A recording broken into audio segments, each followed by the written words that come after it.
This is a 625 square foot one bedroom. Walking into this New York City apartment, you wouldn't guess it was located next to a Superfund site.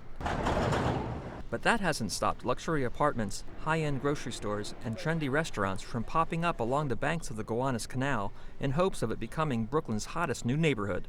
I think it's going to be ironic when we look back and we think of the canal and we look at it as a seed for growth. But that's what waterfront communities are.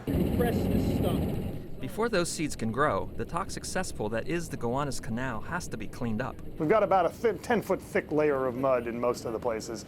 That mud is very soft. It's heavily contaminated, some of the most contaminated sediments we've seen anywhere in any waterway in the United States. The contamination dates back to the American Industrial Revolution. The primary pollutant? Coal tar, a byproduct of producing coal gas, once used to power street lamps and homes. The biggest new source of contamination? Sewage.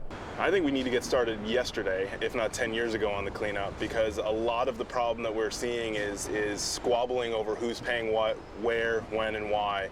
The EPA has identified dozens of polluters that own the legacy cleanup liability. Plans are in the design phase and involve dredging and capping the toxic mud and capturing the sewage runoff in overflow tanks. The sewage would then be pumped to solid waste treatment plants. Locals have lived with the promise of cleanup for decades, and now new residents and businesses are investing in the future potential of that promise. I definitely hope they do clean it up. I mean, there's so much potential within this area, and there's so many great things that are happening. And as the city continues to gentrify and move outwards and build and expand in like these great neighborhoods that once were not neighborhoods at all, they were horrible places to be.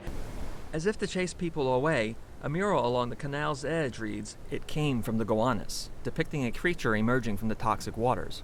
But residents don't seem deterred. I still live here, so out of all the things that I can worry about for my child, it's not the number one concern I have. For now, there are signs warning people not to swim in or eat the fish from the canal. Cleanup should start by 2018 and last a decade at a cost of more than $500 million. Joseph Frederick, Associated Press, New York.